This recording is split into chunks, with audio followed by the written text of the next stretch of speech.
It's Gorman in the morning with Fletcher and Ryder. Now, 92 KQRS.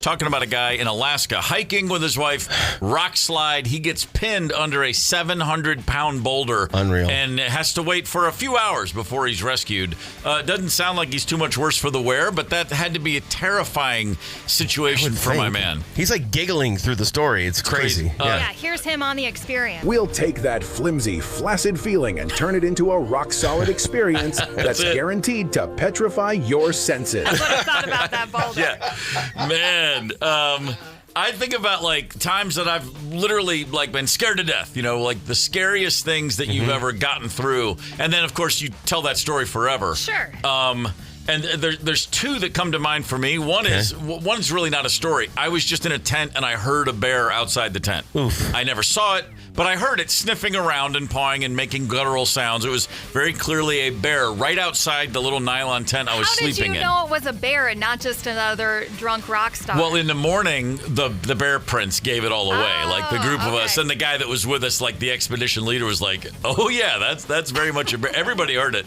We all laid in our tents listening, no one breathing, like, "Oh my God, there's a bear!" Just luckily nobody, got swiped. The snorts kind of give it away too, right? Yeah. Oh yeah. Yeah, it was. It's not a dog. It's like that's big. It was big and loud and making noise and all It's that. enough to put poop in your pants. But again, I never even saw it. I didn't dare unzip the tent and look out. I was just laying there waiting for that guy to go away. Yeah. But the ultimate for me. This sounds made up, and I've told this story, and people are like, "No way!" But it's entirely 1,000% true. Okay. 1991 in Belfast, Northern Ireland. After a gig, me and my bass player and a guy from our record company were hungry, and the hotel didn't have a functioning kitchen. That's the scariest thing I've ever heard. Because a month before we got there, Queen Elizabeth was staying there, and the IRA bombed the hotel, and they blew out the kitchen, and they hadn't repaired it yet. So there's already that as the backdrop. Like, okay. So anyway, the guy at the front desk, it's 11:30 or so, and we're starving, and we said, "Man, does anyone have any food?" And he said, "There's a new McDonald's that just opened, and so they're open all night as a part of the first weekend of, business. All night long McDonald's." We're like, "Let's go." We get a taxi. Takes us right into the city center. Again, three of us in the cab. The guy pulls up, the cabbie, and in that incredibly impossible to understand Northern Irish accent where they say the word now, like, "No." He says, "Yeah, go in there. I'll wait for you." We were like, "No, we'll get it." He goes, No. It'll be harder to get a taxi because it's on this plaza and it's just packed with college kids. Right. It's like the party. Everyone's out. It's after midnight when we get there, and it's just a banger everyone's having a great night celebrating late night McDonald's. Yeah. And so we said, we'll go in, we'll get our food to go. And the guy says, "I'll wait. I'll be right here." We go, great. We go in, big crowd. Takes 10 or 15 minutes to get our food. We come walking back out to get into the cab to go back to the hotel. And our cabbie he's not like crying, he's weeping as we get in. Oh, damn. And it's like a middle-aged man. Okay. And we're like, "Hey man, is everything okay?" And he explains to us largely, this is a terrible night. This is still the troubles are happening in Northern Ireland. Okay. And it was a night where a bunch of cabbies had all been shot. Like, three Catholic cabbies and three Protestant cabbies were shot. Guy gets in the back seat and then takes you to so is a tit for tat, they call that, murders. Yeah. And he had just gotten the report and he had lost a good friend. Oh, and he's explaining this to us. And we're just like stunned, like, "Oh my God." And I said, "Man, we'll just get another cab." And he was like, "No, you won't. I'm taking you home." Okay, sure. So we're driving and we're going along. We get away from the city center and it's kind of a dark street, and we round the corner and we're suddenly awash in lights. The whole street has got these big floodlights, and there's a British Army group of soldiers standing there checking cars. They're looking for taxis. They're out doing whatever they're doing because of all these shootings going on that night. And the car is surrounded by soldiers with their rifles, all of us in the back seat. We have that little red laser thing on our chest. No. And I'm sitting on one window, and I'm looking at a soldier who's holding a rifle pointed right at me. Oh my! All of my muscles are clenched right now. It was just the cab stops, and there we are, and and I'm like can barely breathe, and the cabbie's response is blind rage at these soldiers. He's going, "What are you doing?" He's yelling, "Put down your rifles. These are Americans." He's just like, "This. What are you doing?" And the leader, like the sergeant of this guy, comes up, and he leans in the window, and I look at this like the leader of these troops. And I'm like, this guy's like my age. He's like 24. He's not old. Right. Yeah. And then I look and I can see the kid holding the rifle on me. He's probably 18 years old. And that's when I really got afraid, because I was like, that kid's more scared than I am. Yes. Because he's probably from Sheffield or Leeds, and he's in Northern Ireland where he's expecting nothing but terrorism, which for good reason at the time. I mean, like I wouldn't say his hands were shaking, but just on the look on his face, I was like, this kid is more scared than I am. And the guy leans in and goes, "You Americans?" We're like, "Yeah." He goes, "Do you have your passports?" We're like, "No, we're going to McDonald's. They're at the hotel." And my bass player, Johnny Colt, from this time in the Black Crowes, he somehow remains calm, and he goes, "We're Americans. We're staying at the such and such hotel. We just played a show tonight. We're in a rock band." And the guy goes, "What's the name of your band?" And he says, "The Black Crowes." The guy goes, "Oh, I heard of you." Really? And Johnny goes, "Yeah, can you put your guns down, please?" And then all of a sudden, the guy gave and they all dropped their guns. And the cabbie the whole time is still just cussing this guy up a blue streak. Like, what is wrong with you? And you guys are probably like, "Hey, can you calm down?" Yeah. I'm like, this isn't helping. And then they go back and forth. Again, the accents are a little thick and they're speaking fast. And then all of a sudden we take off and the cabbie goes, "I'm really sorry, lads." And we're like, "That's okay. We know you didn't mean to do that." And we got back to the hotel and walked into the lobby, and I had my McDonald's and I had no appetite. I can imagine. Yeah, I'm not really thinking I'm going to eat anything for a while. The scariest things that ever happened to you. Alex from Coon Rapids is on the KQ Talking text line. Alex, good morning. Good morning. What do you got for us? Oh, so yeah, I was a few years ago, maybe 6 years ago, I was down in Guatemala, and we're leaving from one Airbnb to another Airbnb, and driving from there. The map has us, take the standard way or whatever, and the road kind of ended, and next thing we knew, we were kind of going through a jungle, dirt road jungle, and just my wife and I, and we come across these police officers just kind of parked in the jungle, doors open, feet up on the door. So they jump out and flag us down and start telling us that we have to pay them. But we didn't know we had to pay them. We couldn't translate. We don't speak Spanish. We had to call our previous Airbnb host to have her translate to us. And, so they're talking to us. I don't know what they're saying. They're kind of pointing to their guns. And, what they ended up wanting is we had to pay them for protection to go to the next town. Oh, my God. Of course, all we had, just being the tourists we were, was hundreds. But, Guatemalan hundreds, which is like 20 U.S. Right. So, as I pull out a lot of hundreds to pay this guy, I'm sure I was thinking, like, great, they're going to, shake us down for more. Yeah. But everything was fine. I paid them, and they followed us to the next town. And then after that, I hammered her down and took off, and everything was fine. But That's for those, so freaky. it was extremely scary. Yeah. In that moment. Tense. Yeah. That's tough. That's tough. Thanks for the call, Alex. I spoke to a buddy yesterday, a good friend of mine for years, and I said, "Hey, what was that story?" I was just in the middle of this conversation. Long story short, he was in Indonesia in 2002 and got bit by a monkey. What? And he had not had rabies shots. Oh, my goodness. And he woke up the next day freezing cold, sweating like a dog. It was 110 degrees, and he's sweating nonstop, freezing cold. And the doctors where he was, they were like, "Well, we can start rabies medication, but if you're an American, I'd go back home and get that done." And he goes, "Well, how long do I have?" And they said, "When did you get bitten?" And he said, the guy's looking at his watch, and he goes, "Can you get back to California within 36 hours? No. Oh, my God. And because I would recommend doing that, but you got to get there. You got 48 hours after the bite to start, and he was able to do it, but he flew home and it turned out he got the medication. They went through it. They determined it probably wasn't rabies. It was just something else he picked up from being bitten by a monkey in the jungle. Okay. But anyway, that whole story, I was just thinking about the idea that you get on a plane thinking, this thing better land on time, and I better get right to the clinic. No delays. That's pretty scary. 92 KQRS. Whitney Cummings is hitting the road. Whitney, good morning. Good morning. How are you, sir? All is well on this end. I'm happy to talk to you. You're a D.C. kid, 90s high school kid, a great music scene out of D.C. Were you plugged into the local scene, the punk scene? What were you listening to in high school? Such a good question. I was definitely Discord Records kid. I remember, I don't know if you saw the, what was it called? Sonic Highways, the Dave Grohl documentary series. Yep. Yeah, where he sort of like talked about the DC scene, like definitely like 930 Club kid, all that. But I moved to Virginia, a place called Roanoke, Virginia, when I was like 10, 11, and I was there till I was like 15. So it was like a good remix of both. Like I went back and forth from like DC punk to like Lilith Fair, Charlottesville, right. So it was. I'm sure that's why I have somewhat of a sort of a somewhat bipolar taste in music. It can get pretty extreme. I was like following Tori Amos around Virginia to like Merriweather Post Pavilion, sure. and then like hardcore DC punk, So it's kind of a little bit of everything. All of that adds up. I'm not surprised by any of that. What's the first big concert you remember seeing? Duran Duran. Oh, and right on. Nice.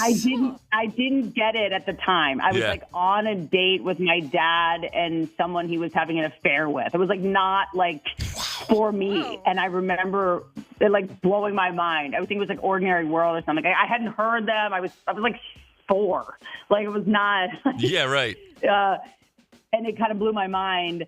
And then, but Paula Abdul was my first concert I like wanted to go to. I had the whole like dance ready to go. I have no Achilles heels left after that. But right. But yeah, it was like one of those. Yeah, that. A little bit of everything, very extreme. Yeah, I like the. I was on a date with my dad who was having an affair. That's you add 2 + 2 and you end up being a comedian. Frankly, yes. I know. Whenever I talk about stuff like that, people are like, "Are you okay?" I'm like, "No, I bought a house from jokes."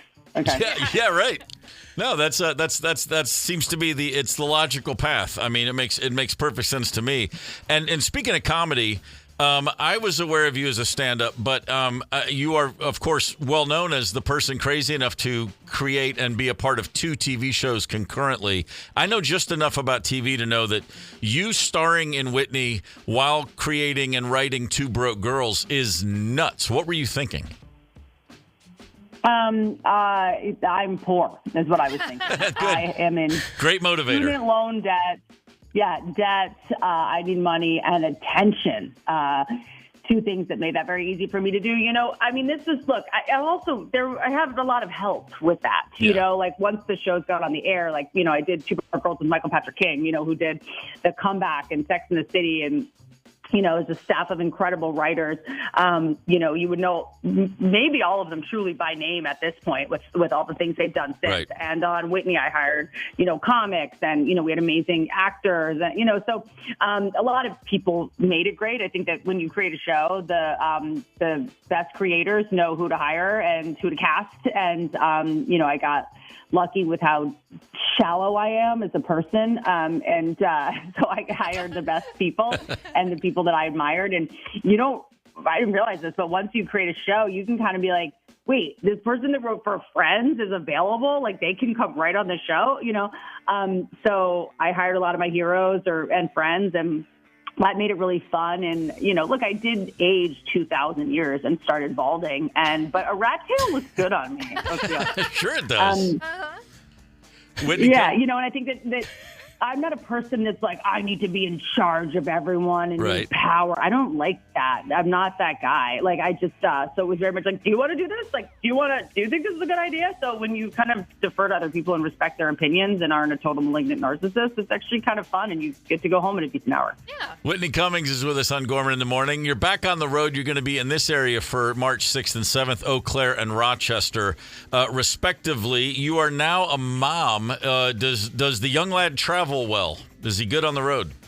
You know what? Look, a little Benadryl goes a long way. Yes, it does. I'm kidding. Please don't call child services. I bring him with me sometimes, if it's going to be super disruptive and, to his sleep and stuff. I got to let him miss me a little bit. I got to play hard to get a little bit. I feel like he's taking me for granted right now. So I think I'm going to ghost him every now and then when I travel, just so that he appreciates me more. But I will bring him. I mean, there's so many things to do. I think in Rochester, there's like a children's museum that people love. Mm-hmm. So I think that, like, I do want him to see a lot of places. He's never seen snow. So do you think there's going to be snow when I'm in Rochester and Eau Claire? Good chance. Yeah. Better than 50-50, yeah. Ooh, so maybe that's when he's going to see snow for the first time. That'll be nice. That's exciting. That'll be nice. I would imagine no shortage of material, whether you share it with audiences or not. I can't imagine you going more than a few minutes with a baby and then a toddler and not seeing a million threads of thought.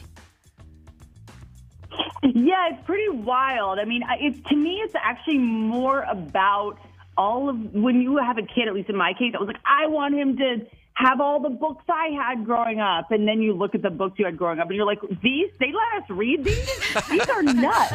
Yeah. Like, what? Why is Winnie the Pooh wearing no pants taking a boy into the forest? Like, hold on. I have so many questions. You know, that's what I think really throws me is when I get him a toy that I had as a kid, and I'm like, lawn darts are dangerous. Yes, they are. we played with this stuff. So I go on eBay and I like try to get like things that I had as a kid, and then I'm like, it is a miracle we are alive. Like, or when you take them to the playground, and I'm like, well, hold on, the playgrounds have shade now. There's shade. Oh yeah. Like we just had a slide made out of sheet metal that would just bake in the sun. Yeah, you know? of course. So I think it's more. What throws me is how the things sort of make me rewind to my childhood and just be grateful I survived. Whitney Cummings is with us. Eau Claire, the 6th of March, Rochester, the 7th.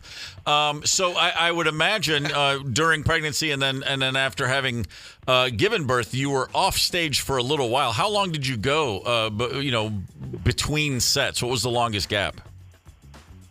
Oh, like when I took a break? Yeah. You never really take a break as a comic because your inner monologue is just constantly like, is this funny? Is this funny? And sometimes, taking a break from actually being on stage is good because you can sort of recalibrate and update your software and not just continue doing like a bad impression of who you used to be. So sometimes it's like very intentional to be like, I'm just going to write for a while and evolve as a human and mature. We've all seen those comics that you admire and love. And then, you see them in their 50s and they're still like fat chicks. Am I right? You're like, what are you doing? Like, go to therapy. Like, get it together. Like, you have to actively go away and mature as a comic because, you can just go on stage every night and just kind of be rewarded. And then just go like, I'm going to be this person forever. I think even though you might maybe lose some people, if you grow, I think you'll ultimately gain, more fans that are sort of in the mindset that you're in. But it just feels fake and false and immature and just spooky, Yeah. And I think I really try to go away and make sure that I'm playing to the top of everybody's intelligence and I'm being the most sort of like insightful version of myself. So I've definitely taken between specials, I try to like take like a month and a half, 2 months, not going on stage at all, but writing every day. I try to do that, but sometimes you just like have to. You're like, oh, I gotta get out. Like this is an addiction also. I'm looking forward to seeing you, getting with that addiction here. I'm very, very excited about that. I would be remiss if I didn't mention your book, I'm Fine and Other Lies, which is a hell of a read. That's great. Thank you, sir. Thank you. I appreciate that. Speaking of therapy, I felt like I'd been to therapy when I read it. So you saved me a lot of time and money. I appreciate it. That's kind of what I did. I was like trying to be the Robin Hood of therapy and go like, I'm going to go to all these therapy things and then give away all the like greatest hits to people for free. It worked for me. WhitneyCummings.com for tickets and all information. Whitney, thanks for calling in. Thanks. I'll see you soon, guys. See you. Thank you. Gorman in the morning. Coming right back. 92 KQRS. Streaming from 92KQRS.com. Gorman in the morning is back. 92 KQRS. Quick question. You strike me. You're a girl dad. You strike me as a pretty emotional guy. You wear your heart on your sleeve. 100%. You're not afraid of a couple of tears every now and again. Nailed it. Yeah. Yeah, you nailed it. That'll be that way. How's Mr. Riders? Will he tear up? And he's talking about it being a problem. Like he's like, I haven't cried in however long. He's like, I think that might be an issue. That's eventually you're gonna have to let the waterworks flow. Yeah. That's all there is to that. I ask because of this. There's a radio station in Ontario, and they had a caller call in to basically file an official complaint, not with the FCC, but with her husband. Yeah. Real quickly, she explains the whole thing right here. We got married 2 years ago, and he sees me in my wedding dress coming down the aisle. This man does not shed a tear. My dad gave this beautiful speech on our wedding day. Nothing. Yesterday, he's watching this golf tournament, and he cried when whatever his name is, when he won, he cried over a golf. It is the maddest I've ever been. Yes, of course he cried. Rory has waited 12 years to break through to the Grand Slam. I had tears in my eyes when he hit that putt. That's a true story. Tell me you're pissed beyond belief without telling me you're pissed beyond belief. She said at the end, she said, I've never been so angry in my life. So husband doesn't shed a tear on the wedding day, but then watches a man he'll never meet win the Masters, and the waterworks turn in. 651-989 Rock is the KQ Talk text line. Let's just say this. It's interesting. I want to know if you have ever cried at a sport because of a sporting event. And can you add to that combo platter, but I didn't cry at my own wedding? That's a pretty good. But did you cry at your own wedding? Have you cried because of something other people that you don't know personally did in an athletic pursuit? Eric with a text here cried tears of sadness when Gary Anderson missed that field goal. He is not alone. He is not alone at all. For a lot of Minnesotans. Ooh, cried tears of joy when Chelsea FC won their first Champions League title. Man after my own heart. Not the Chelsea bit, but otherwise. Yeah. Did not cry at my wedding. Attaboy. Attaboy. Strong right there. Oh, boy, here we go. Yeah, Sarah said same. Shed a tear in 98 when the Vikings lost to the Falcons. Oh. Yeah, a lot of those, like you said.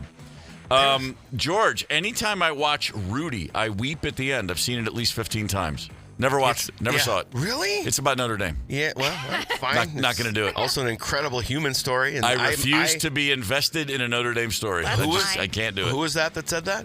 That was a guy named George. George, I'm with you. I've teared up many times at that movie. Oh, I got choked up at Rudy. Yeah. Ryder, did you cry at your wedding? Yeah, but only because he cried first. Oh, he did cry at the wedding? Yes, like he started, and that's probably the last time he cried. The Iceman melteth when he saw you in that dress. Yes, the black dress. The black dress, yeah. So he cried first, and then I cried. Sports, I think the closest I ever got, and you know it's coming when the Lions cross their finger, do the thing that I'm not going to say out loud because it'll jinx it. Sports, I was watching it, Game 6 of the 2017 Stanley Cup Finals, which you'll recall was Nashville taking on my Pittsburgh Penguins. I was there. I know. I talked to Connell about it. Oh, you did? Yeah. And, I think the closest I got was tearing up there. And then I was like, kind of super drunk buying merch online at the time in my basement apartment. And I heard on your end it was not nearly as fun. No, it was not the same situation at all. The only thing that was okay about it was there was no question who the better team was. Yeah. I mean, I went first time I saw them in person. I was like, we're not beating this team in a 7-game series. That's just not going to happen. No. Yeah.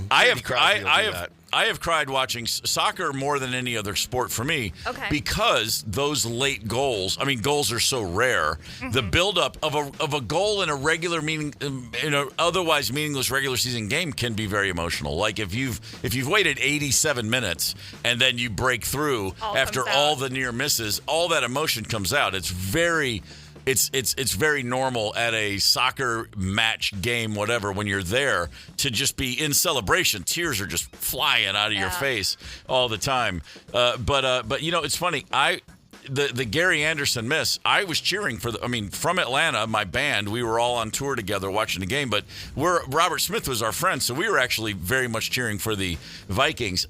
Falcons, no one likes the Falcons in the 90s. There's some Falcons fans now, I guess. Yeah. But we were like, but that was devastating for us. I mean, truly, just like, you got to be kidding me, because we were going to perform at the Super Bowl 2 weeks later, so we wanted the Vikings there, so Robert would be, we had this whole thing, like, this will be awesome, we're going to go play the pregame, and no, we had to sit there and watch the Falcons like everybody else, like, sad. Here's another text. I cried when the Twins won the 87 World Series. I didn't cry at my own brother's funeral. Ooh. Wow, really? Well, I mean, sometimes it's just too much. Sometimes, the saddest moments in life, sometimes you just can't even begin. You can't even think about opening up that wellspring, Yeah. Clamp up a little bit, for sure. Jill said, I teared up when Rory won the Masters. I'm with you there, Jill. I've cried at concerts. I've cried watching music makes me cry all the time. I've seen performances when I least expect it, but something will just wash over me. Yeah. And it just, the whole world disappears into that moment of a song. There's nothing quite like it. She's got a rational argument here. She does have a rational argument. It's like, I mean, but she? It's, yeah. Okay. Well, I mean, I think that, like, maybe she could have paid a little more attention to some, clues along the way. He's not going to probably shed a tear at the wedding. I mean, you spend a little time with somebody, you kind of figure it out, I would think, especially if you're planning to marry them, how they go about showing emotion. Maybe that's fair. Maybe she should have followed golf more closely. Then she would have cried too. Rich said he did not cry at his own wedding, but I plan to at our daughter's wedding on May 17th. Oh, that's nice. He's already planning. Yeah. Congrats, Taylor and Max. The old man's gonna ball. Okay, that's good. I love that. That is very good. I plan to. All right, this one I can relate to. Good morning. Tears when my 5-year-old son achieved his first hit at a T-ball game. Oh, there we go. Sure. He went into his own world running slow motion to first base, only watching his arms and legs. I never saw first base till he stepped on it. I was the sobbing, cheering dad yelling go. Of course you were. It is so easy with the kids. Like, they do the smallest things and I get choked up. Mm-hmm. It's unbelievable how it's such a deep rooted love. It is. Here's a text. I cried when Brett Favre threw interception in 2009 against the Saints in the NFC Championship game. Across the body. Then I got drunk.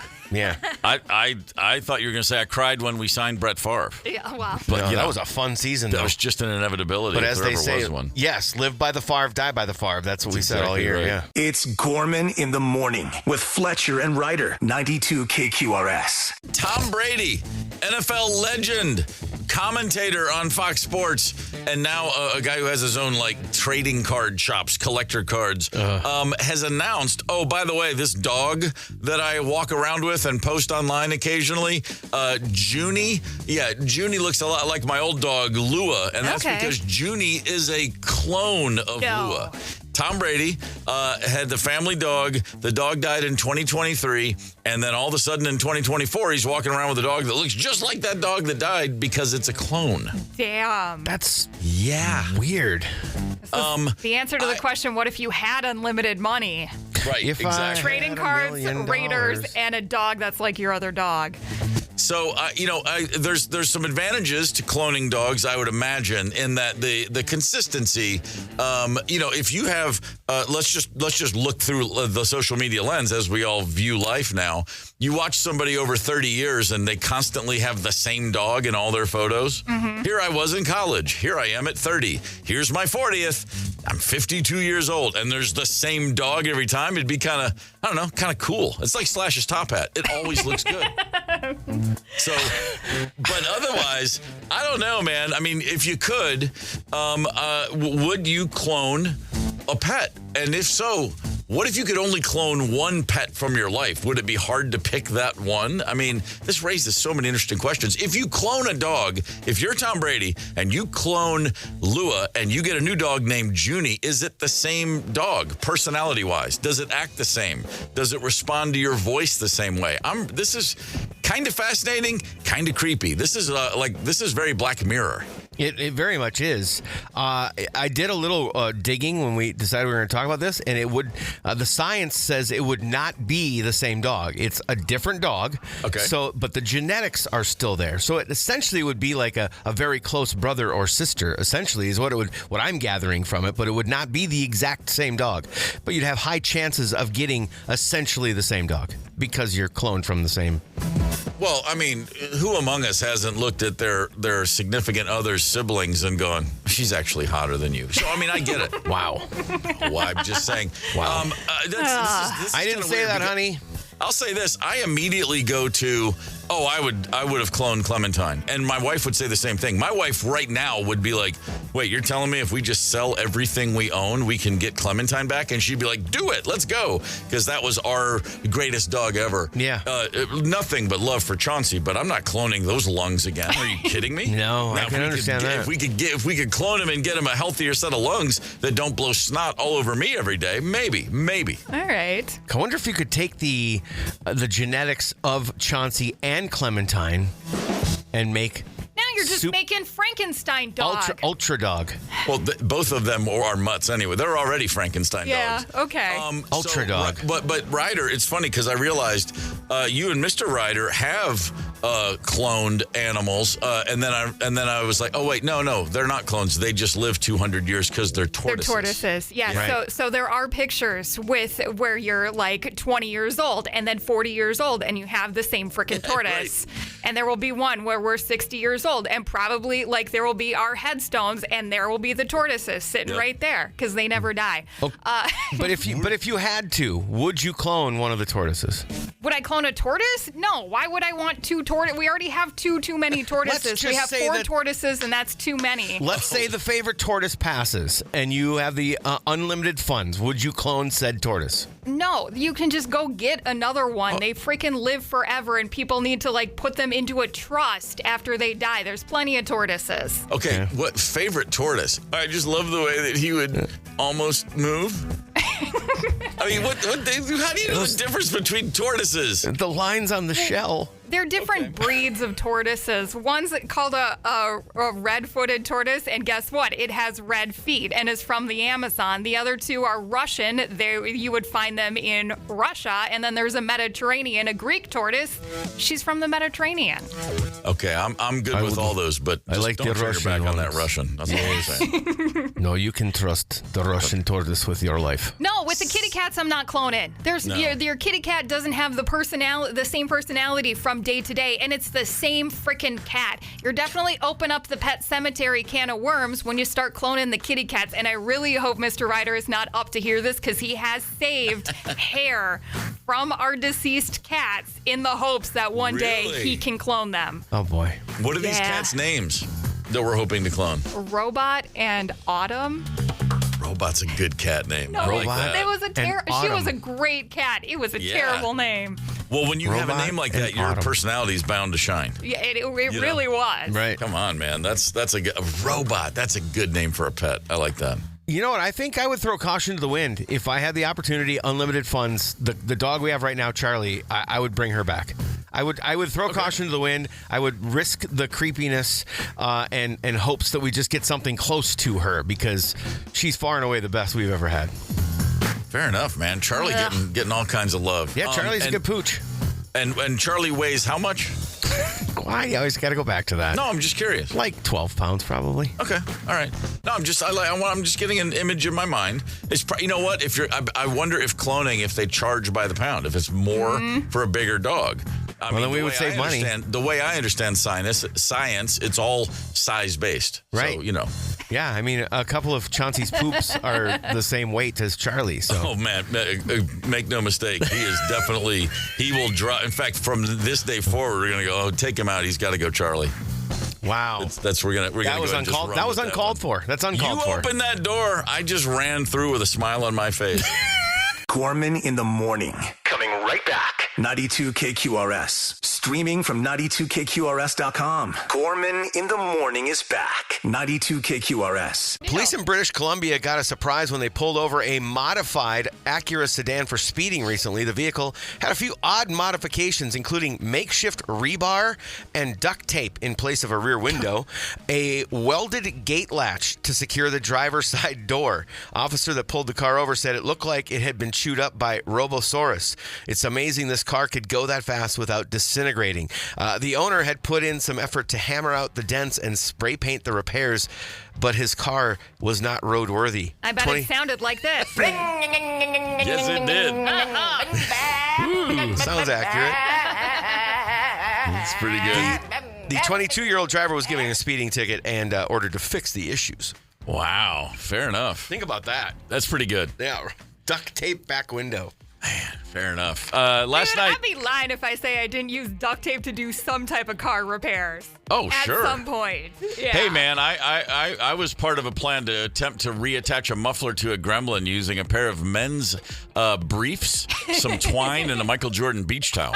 I mean, that Hanes waistband would come in handy. It worked for a little while. Yeah. Yeah.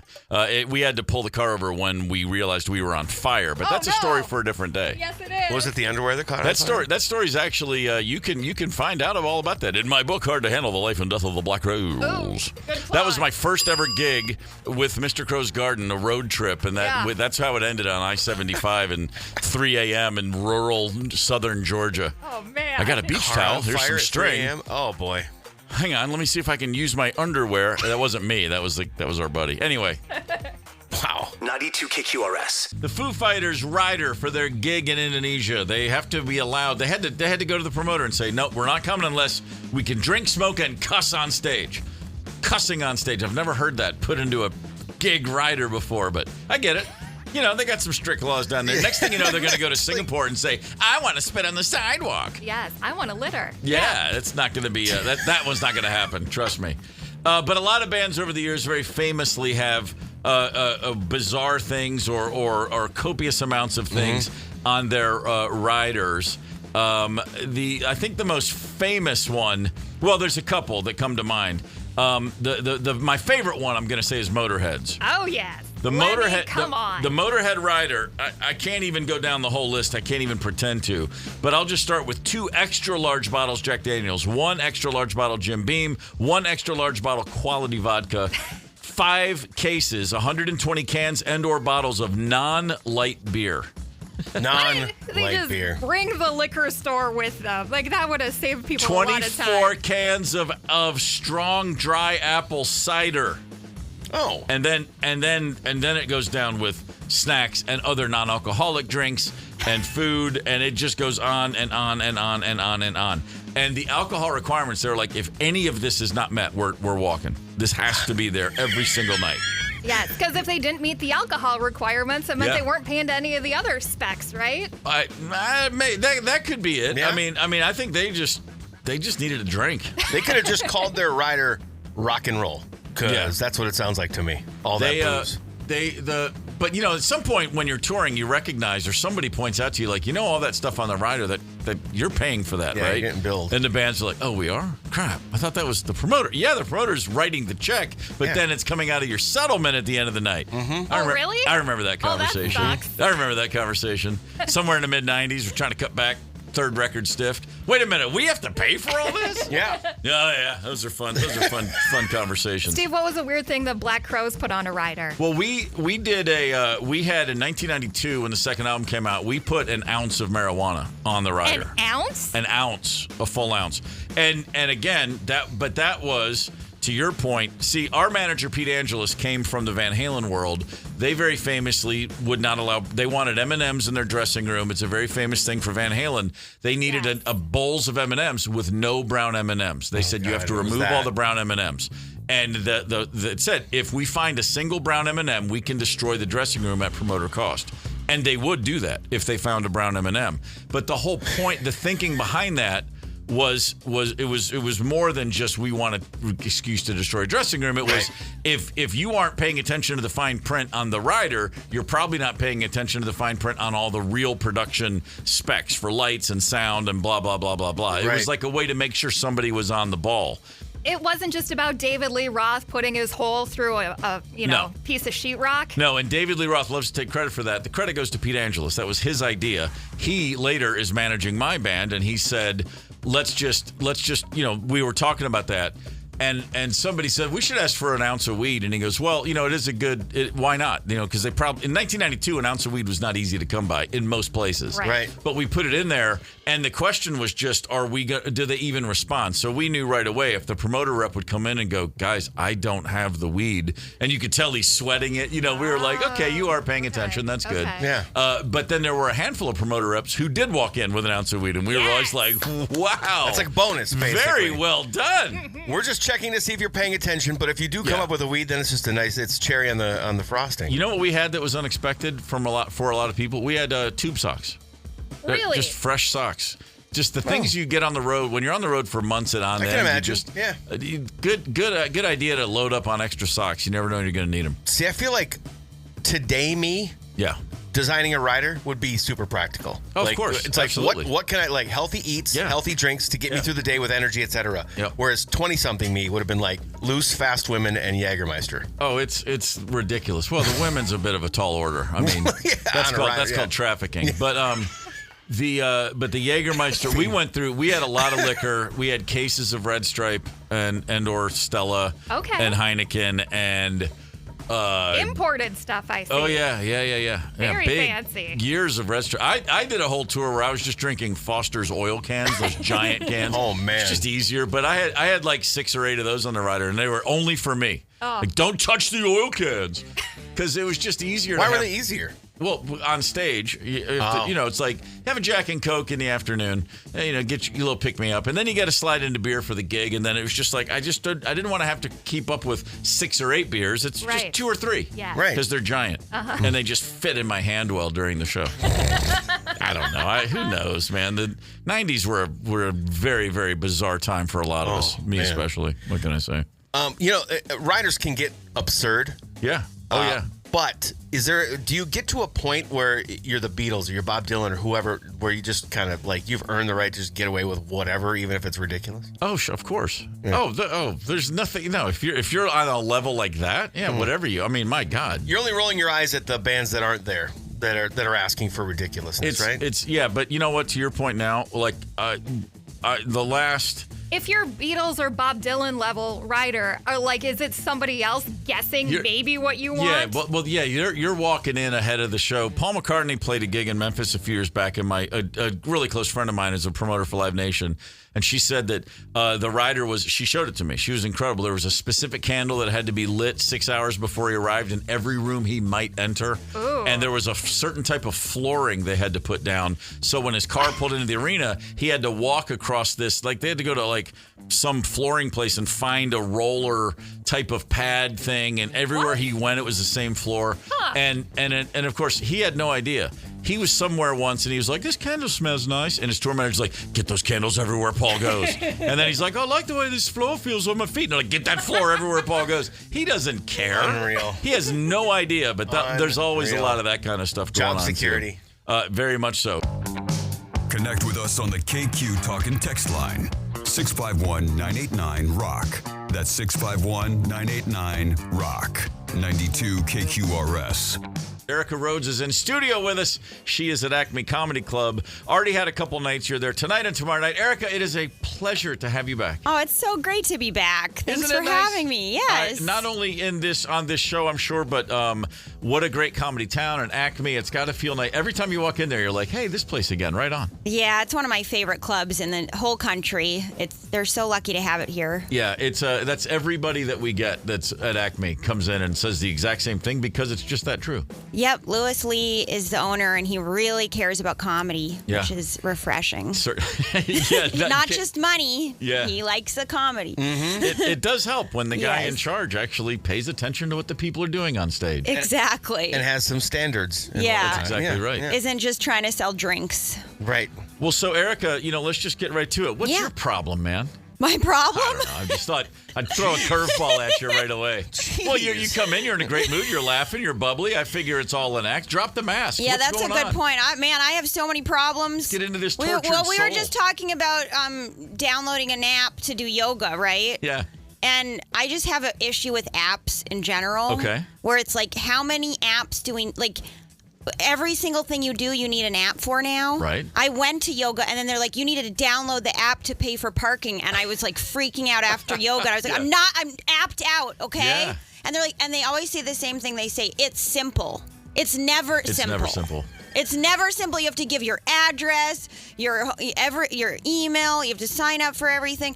And then it's like takes 20 minutes, and then you don't have Wi-Fi. Then you have to sign into the Wi-Fi. Then you have to get a password for the new app. And then there's no memory in your phone. My personal history with yoga is I walk out of a yoga class, and the last thing I want to do is download an app. The last thing I want to do is even have a phone ever again. Same. Yeah. And so now they're making me do that, and then to get water in this yoga studio, I had to pay for it in a vending machine with my card in the vending machine. I was like, can we just have people come back to doing things? It would be nice. I miss people. If we just turn the temperature up in the room that you're doing all of this in, you'd have your exercise and you'd be done. That's true, because of the anxiety. You know, there was a story I saw in the Netherlands. They have special checkout lanes at grocery stores for people that are, and usually senior citizens, who just want to have a chat with the clerk. And it says this line takes longer. So as they're ringing up their groceries, you actually just engage.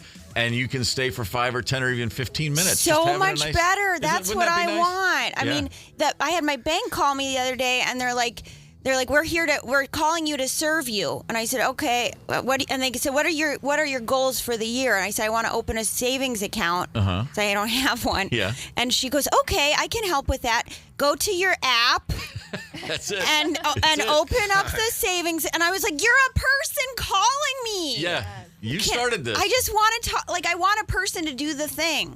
You know, anyway, you asked. I know. I appreciate that. It's good. I just wanted to get all that out of the way first. Actually, that really felt good to just vent. Yeah. Top of the morning.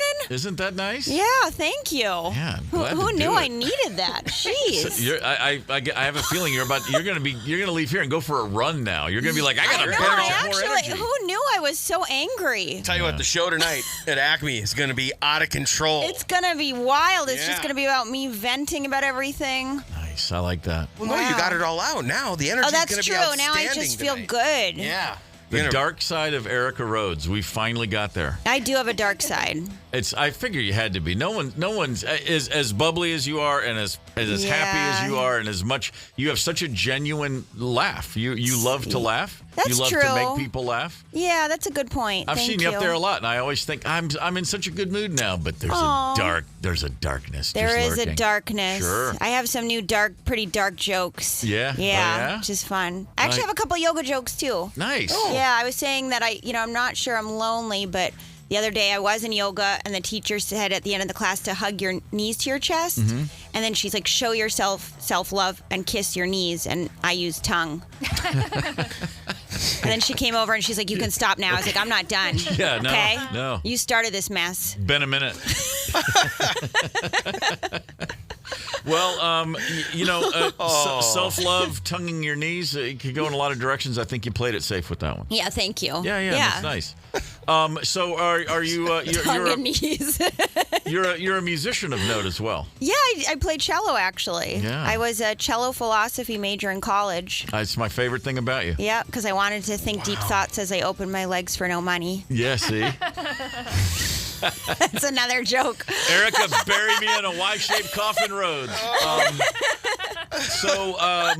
didn't think I just had a cello joke, no, right? Of course not. That is a big piece of wood. Yeah, I was like, if people don't know what it is, it's the wood you hold between your legs. Yeah. It's the sexiest instrument ever.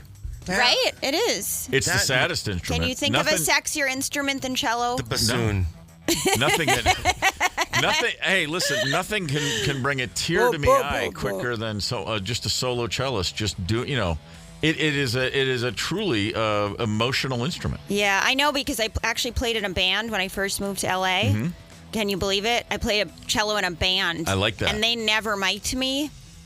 No one could hear me. Really? And I would I'd be playing in the background the same whole notes, and then everyone would come up and be like, "You sounded amazing." And I'm like, "No one can hear me." That's right. What what kind of music was this band playing? It was a little indie rock, Indie rock? Yeah, it was a little indie rock. Okay. But I can't remember I don't remember what it was called. Yeah. You don't even remember the name of the band?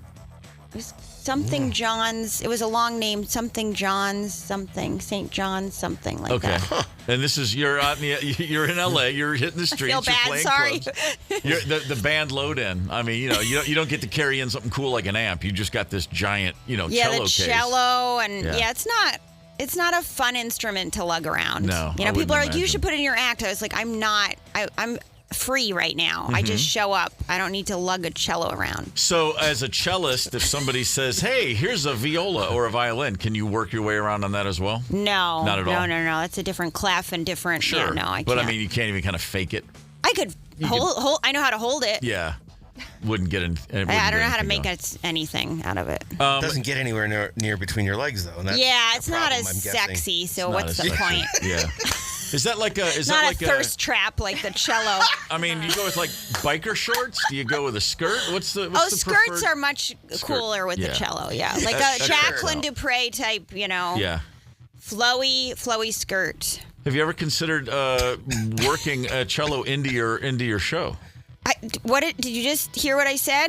About? I don't want to bring it anywhere. But they could bring. They can provide cellos. That's true. They if can. If you ask Lewis over at Acme, hey, I need a cello tonight, he'll have one there in 10 minutes. It won't be a good cello though. It won't be like a cello that's. I mean, maybe Lewis would get a good one, but most clubs wouldn't get a good one. Do you need a good cello for a stand-up routine? Probably not. That's a good point. I don't need a good cello. I could just have a cello there. And be like, I could play this. Yeah. Never, just have it on stage next to you and never even address it. I feel like that's been done, though. I think like an old, It sounds like a good old It's an old school joke where you don't actually play the thing. Kind of Borscht Belt, actually. Yeah. I saw the very first ever iteration of the touring Cirque du Soleil in 1991. Whoa! And it was called Reinvent the Circus. And I hold on, there's a point here. And went into the tent, had no idea what it was, and was blown away the first time you see that sort of a show. And in the middle of the show, there was like a trapeze, a guy who was just seemingly flying around the tent with ropes kind of dangling wrapped around his wrists. It was gorgeous. And the only accompaniment was one of the clowns playing a cello piece. Oh, wow. And it was such a moving thing. Yes. I was literally crying sitting there, and people were very, is everything okay? And I'm just like, don't take me out of the moment, man. This is the most beautiful thing I've ever seen. I was so moved, really stoned, but really moved, and I've never forgotten that. And I've always been a sucker for a cello, but that was kind of the apex. So it's a gorgeous instrument. I just got a song in my head from one of the Cirque du Soleil. You know, Allegria. Okay, yeah. Allegria. Yeah. There it is. I kind of remember it, but. Yeah, I think I went in the 90s, too. Erica Rhodes at Acme. Gorman in the morning. Coming right back. 92 KQRS. Streaming from 92KQRS.com. Gorman in the morning is back. 92 KQRS. Actually, there's parts of my life I'm very refined, very dignified, very protocol savvy. Yeah, things like body odors and smells and weird taking out the trash. Sure. I'm a caveman. I grew up in a house. Now, my parents ran a tight ship, make no mistake about it. The place was always clean, but right before it was clean, it was a horror show, if that makes sense. I mean, just 6 boys in a house. It's like you can't get away from smells. You can't get away from really, really gross things in the hamper. Anyway, my point is, thank you for your concern. It was the first thing I thought of. For real, I'm like, I can't bring these into the studio and eat them. You know what, though, really quick, with having that many brothers, how many times, I mean, farts happen, but how many times were you farted on purposely? Like, too many to count? Oh, God, yeah. I mean, before I knew what numbers were, the number it had reached infinity. In fact, listen. Here, if you want to know how many times I was farted on with 5 older brothers, this is a game we used to play. It was called Block That Kick. And here's how the game worked. Oh, my God. You would take a football, and you would walk up to someone from behind and scream, "Block that kick," and punt it into their body with everything you had. That was a normal, just any time. Hey, block that kick. No. In the house? Anywhere. Oh yeah. In the house with a Nerf football, in the yard with a real football. Okay. But I've had footballs punted into my midsection countless times. So yeah, being farted on, when there's that many brothers, one holds you down, the other farts right on you. That's just life, man. I don't know that there's anything like taking a football to the taint, though. No, nothing. That's other than a soccer ball.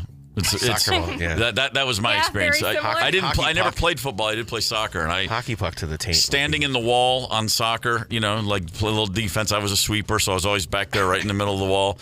Took a few to the stones over the years. But it's an interesting point you make. The food protocol, the stinky food protocol. I don't think about it so much in a work environment because I just haven't had those experiences. But I do know this: I've gotten on many an airplane where somebody decides, I'm just going to bring some food on my flight. And sometimes it's a Blimpie sub from the airport, Blimpie. And if you know anything about Blimpie, you know that they coat those things with onions. I think the bread's made out of onions. Oh, my God. It's an astonishing breach of everything I expect from a civilized society when someone brings one of those onto a plane. So how about hit us up with worst work food situation that you've ever encountered? 651-989-ROCK. Like, for example, we had somebody at my previous place that reheated fish in the microwave, and that the that's not true. That's not possible. Dead serious, dude. I'm not going to name names, but dead serious. And here's the worst part: the ventilation above the kitchen went to our studio directly. The studio I worked in. It was seems like an engineering misfire. Yeah. Or intentional. You know how engineers are. And didn't hit the sorry. It didn't hit the Salesforce, but it came directly into the studio, and it was awful. What do you know? What kind of fish this was? Was it like fish sticks?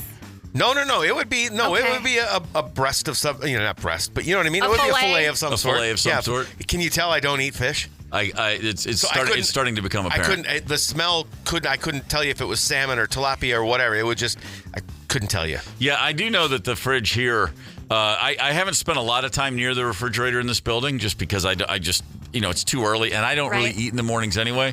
But I've had a few moments where I walk by and I'm like, oof, come on, what's happening in here? Buzz, as I said, I don't have the typical workplace experience with food and stuff, but I spent years on a tour bus, which is a workplace ultimately. Absolutely. It's an unusual Closer quarters. But no, you're with people living on that bad boy, and there is a refrigerator, and there is a toaster, and there's a microwave, and there's whatever anyone wants to bring on there. There are some horrific smells, but the added bonus is also sweaty tube socks and also just general sweat. That's a pretty. Now that I'm thinking about it, I'm like, oh God, I've had some serious workplace food reheating protocol disruption. 651-989-ROCK. Let us know your most disgusting workplace food protocol breach. Lori from Burnsville is on the horn. Lori, good morning. Good morning. What's happening over there? Well, I just wanted to tell you guys about the worst thing that ever happened in my office. All right. I worked at the old Midtown Global building, the old Sears building. Okay. We were up on the 4th floor. Girl goes into the break room and starts her popcorn on fire. Okay, yeah, that happens. All the smoke detectors are going off. All the alarms are going off. She's begging us not to tell anybody it's her. Mm-hmm. Smoke is so bad you can hardly see. All of a sudden, here comes these firefighters carrying axes and hoses going through our office. It was hilarious. It was winter, and we had to evacuate and stand outside. Couldn't grab coats, anything. And all of that for a popcorn that went on fire in the microwave. We had a memo the next day. Absolutely no popcorn being allowed in the building. Yeah. They took popcorn out of the vending machine. We never had popcorn there again. Why are they going to take it out on the pre-popped popcorn? What did that ever do? That's not fair. What about and so did she face any blowback? I mean, she wasn't fired or anything. Was she reprimanded in any way? I don't know that everybody found out it was her. There were a handful of us that knew. Wow. But, they took the microwave out. You should have seen the firefighter carrying the microwave out. It was hilarious. I imagine the smell lasted a while, but one thing we've learned about Lori, she's no rat. Good employee, good co-employee Lori. She didn't rat out the microwave. Thanks for the call, Lori. We appreciate it. In case you're wondering, I do know that what a yellow jacket wasps, if you burn them on a very bright light bulb, it smells just like burnt popcorn. That's a story for another day, but trust me, don't assume it's burnt popcorn. You may have a wasp nest in your house. That sounds like a story of a guy with 5 brothers. 651-989-ROCK. Doug is on the line right now with a story. Doug, what do you got for us, brother? Hey, what I got? All right, so I was working with a parts company in St. Paul that's no longer with us, but we're doing inventory. It's really early, and the dude is reheating haggis in the microwave. Haggis? Good Lord. You know what haggis is? Yeah, it's a bunch of crap shoved into a sheep's bladder that they like in Scotland. Who would be walking around with haggis? Yeah, meat and barley shoved into a sheep's stomach. Oh, that's a fireable offense, if you ask me. For real. OMG. I can't even describe the smell. It is like none other. It almost, There's nothing in the world. That's like people that eat haggis. It's like I used to go. I was on my way to a party, and if it was bring your own, I'd buy Milwaukee's best beer. Just that way, I knew nobody would steal it. That's a pro drinking tip. See, I like that. That's like get the worst thing you can. If you're bringing haggis to work, you're going to get every last bite. Thanks for the call, Doug. I can't believe we just got a haggis story. I know. Holy crap! I've had one bite of haggis in my life. True story. And I put it down and I chased it with a whole lot of Scottish ale just so I could say I did it. Never again, man. That was pretty rough. Yeah, that's brutal. No interest whatsoever. Come, dude. It's a classic dish. Like, shut up, dude. Groundskeeper Willie, keep it to yourself. I can't be dealing with no haggis. 651-989 Rock. If you want to hit us up, a lot of texts have come in with some workplace food protocol disasters. How about this? Not only fish. Someone wrote, Ernie heated up lutefisk. Heated up. Passenger next to me cracked open a can of tuna fish on a Greyhound bus and ate with his fingers. Ugh. Oh, come on. Well, the key word there is Greyhound bus. No rules. That's true. That's the joy. As a guy who spent a lot of years riding Greyhounds around when I was in college and beyond, there's the things that happen on Greyhound bus. You know, the what stays in Vegas happens, whatever that is, the Vegas slogan. Yeah. That's really the Greyhound slogan. What happens on a Greyhound stays on a Greyhound. That, and I believe Greyhound directly translates into no rules. Oh, pretty sure that's the direct translation. Yeah, the reason the cocktail Greyhound is called the Greyhound is because you get enough of those and then you're like, you can handle a ride on a Greyhound. You need a lot of gin and a lot of grapefruit juice. That's another pro traveling tip. Gorman in the morning is also Gorman on the go. Get the 92 KQRS app and stream live or catch the Gorman in the morning podcast anytime. 92 KQRS.